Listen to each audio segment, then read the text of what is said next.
What is going on, guys? Your boy Guns here. I know it's been a week, guys. I know. It's been a long time since I posted a video. One, like I said, been kind of, getting ready for the KVK. So, been taking a little bit of time from the videos, but I have been streaming. I'll put those live streams at the end of this video. You guys can check those out. We've been fighting in the final zone over with YSS and the Gen 3, and it's been freaking crazy. It's actually still going on right now. So that's kind of where I've been at. So today's video, guys, I'm going to be talking with you guys about the marches that I will be running for pass one against BDO. As you guys can see, like, we're gonna be going up against BDO. It's gonna be crazy, bro. It's gonna be absolutely crazy. So today I'm gonna go through the breakdown of what I'm gonna be running, the season talents that I'm gonna be running, or that I plan on doing, my whole like policies plan on what I'm doing, and so on. Okay, so let's get straight to the meat and potatoes. Excuse me, guys. Sorry about that. Okay, so preset number 1.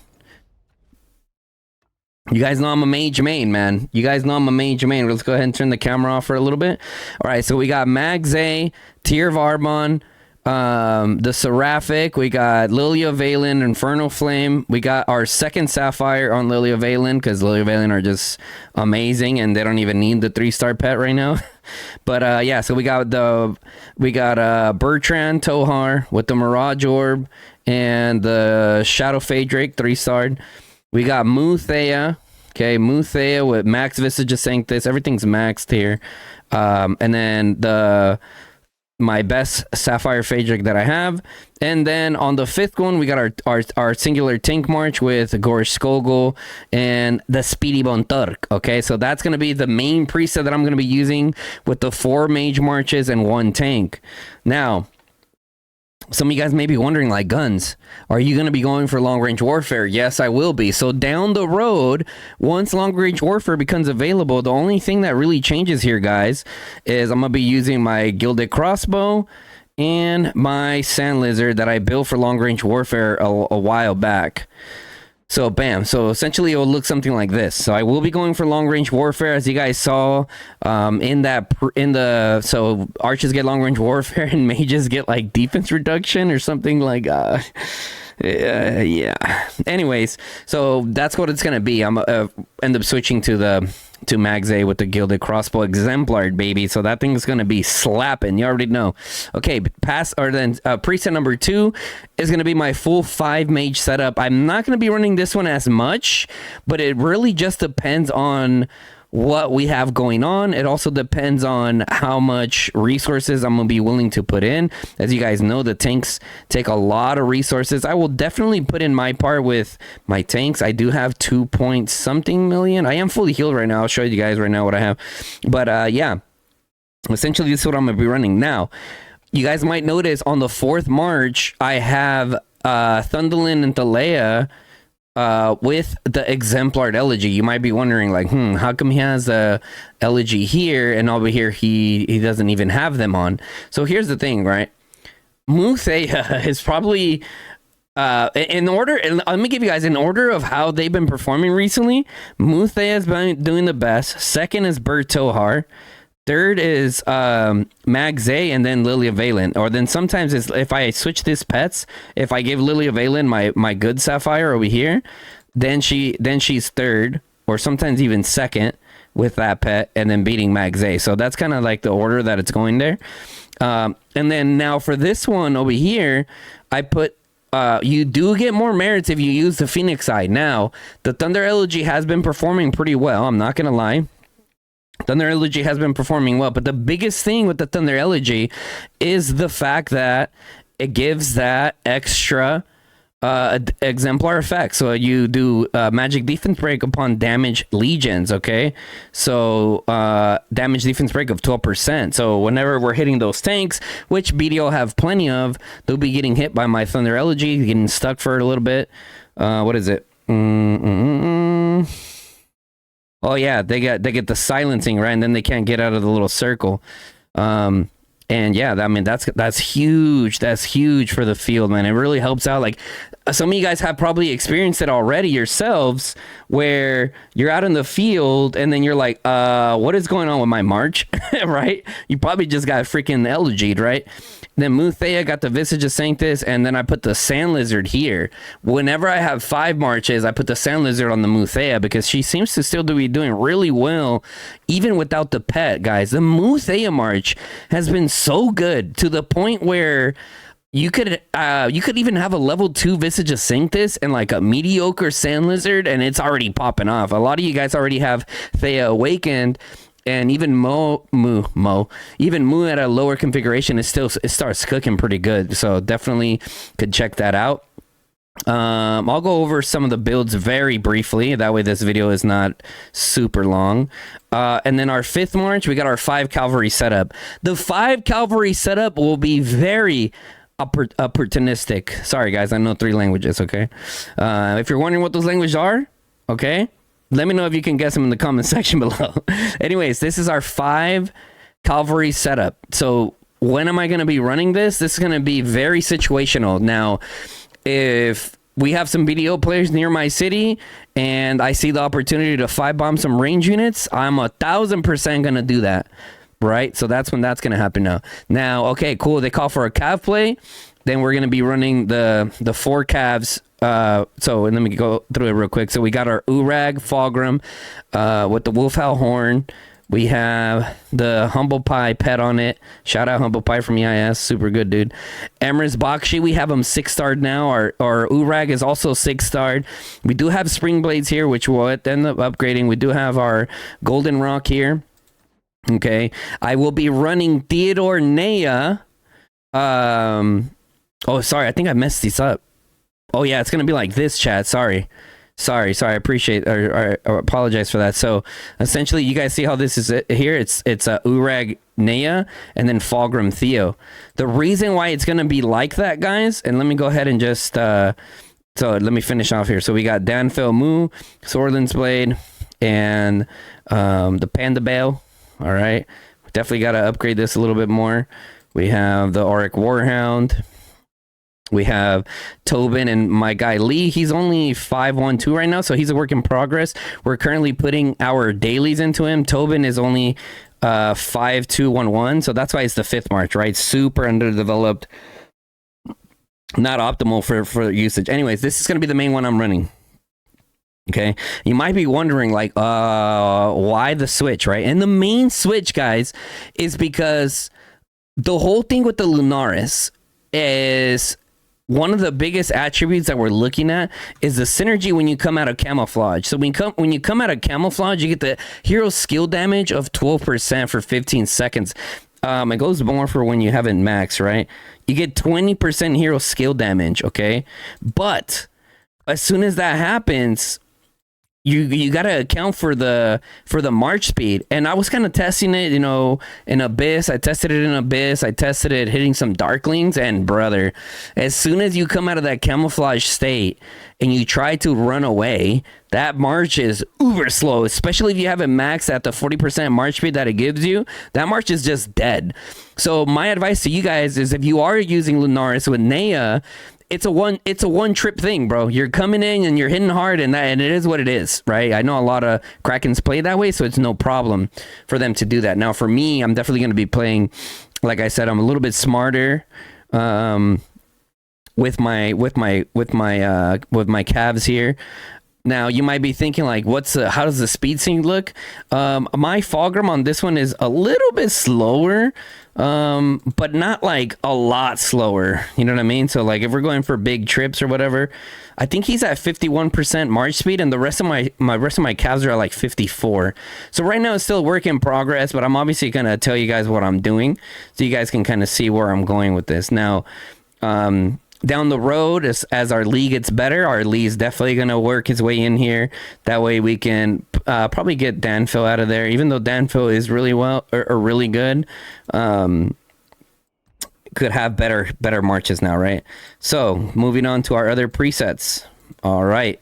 So we got our next preset here, number 9. This is what I call my brawler build. Okay, the brawler build is gonna be specifically for when, let's just say they're like, maybe they proc fog, right?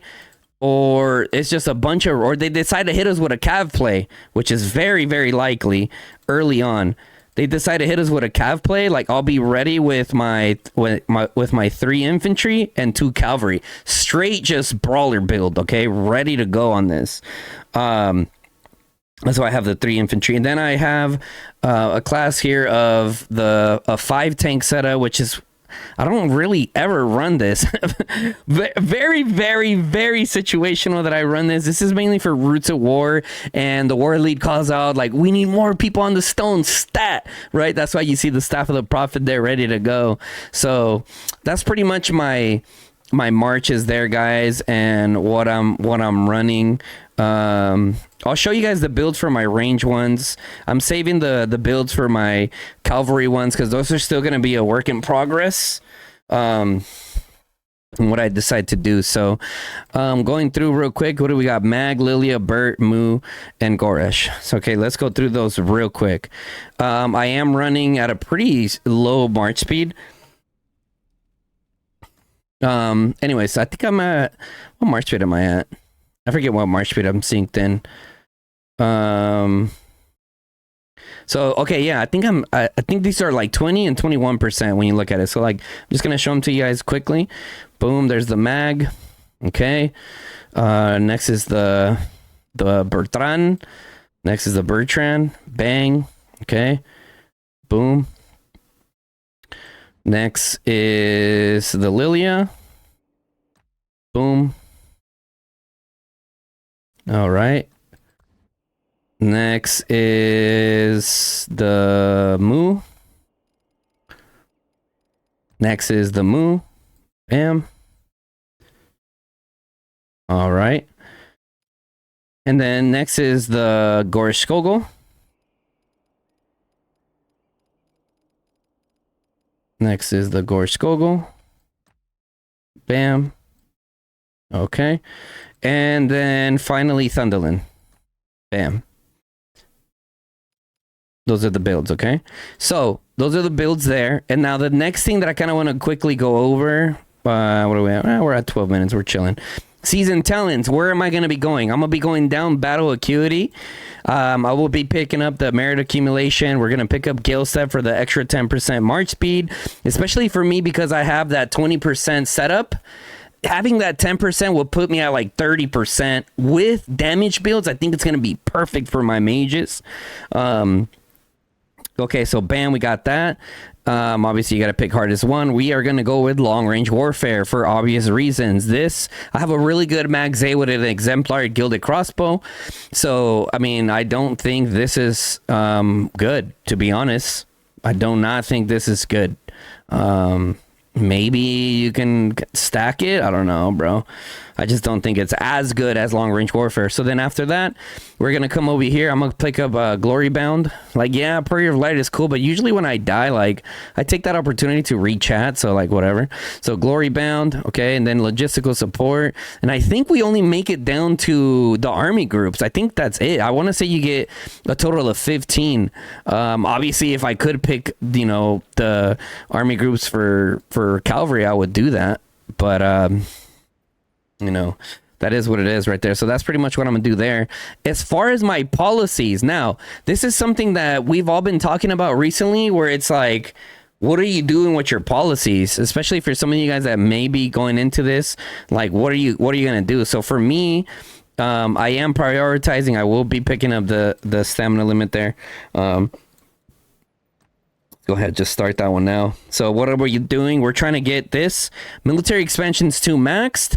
After we do that, we're going to get our damage all maxed.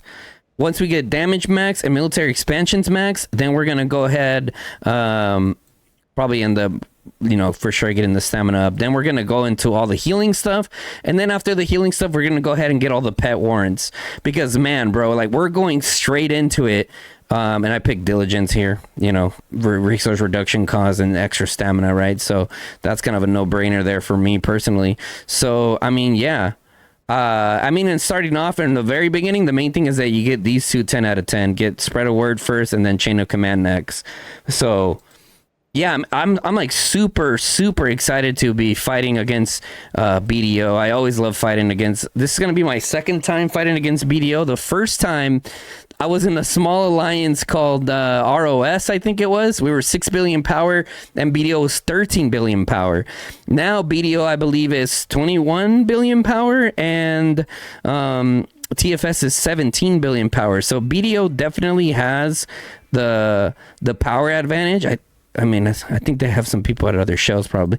I want to say that, yeah, they're like 21 billion. We're at 17.3. I know maybe some of you guys saw TFS at 19 billion, but that's like farms and stuff that were in TFS as well, because we're building up, with donations and everything like that. So yeah, guys, I mean, that's pretty much what I'm going to be running. Let me know what your guys' thoughts are. If you have any questions, make sure you guys ask away, either in the comments section, preferably in the comments section. That'd probably be the easiest place to reach me. After that, it'll probably be Discord and everything like that. So I'm excited, guys. Pass 2 will be opening on 0520 at 1400 UTC. Go ahead and pencil that in and join us for this stream. It's going to be epic, bro. I already know it's going to be epic. Us here in TFS, we're gonna go ham. We're gonna do the best we can. I know I am for sure gonna go the best we can. We got a decent amount of resources that we can use. Obviously they also have the new thing that they did here where you can buy a little bit of merit. I think it's like 300 or 400k elixir, which, hey, every last bit helps. We unfortunately don't have the timeless treasury this time around, but we can make it happen still. So anyways, guys, that's pretty much it gonna be for this video. Once we get long range warfare, I will update my build for you guys so you guys can check it out. I'm probably gonna be running at 31% march speed once we reach the long range warfare era or time frame. So this zone, we're not gonna have it. So yeah, guys, if you guys enjoyed this video, make sure you guys drop a like on this video. Also, if you're not subscribed to the channel, hit that sub button, turn on the bell notification, lets you guys know when I go live or drop a new video, guys. I'm getting back onto the consistency of posting videos. I'm gonna try to get as consistent as possible, especially during the war. As you guys know, it's tough. We put in crazy hours. Even though I am a content creator and I do content, right? My main focus, I'm still at heart a freaking fighter, bro. Like, if I'm fighting, I'm going to prioritize my fighting and my sleep. You know what I mean? Like, if I find some willpower to post a video, that's what we're going to do. But I'll for sure be live streaming. So make sure you guys check that out, okay? Anyways, guys, I'll catch you on the next one. It's your boy Guns, and I'm out.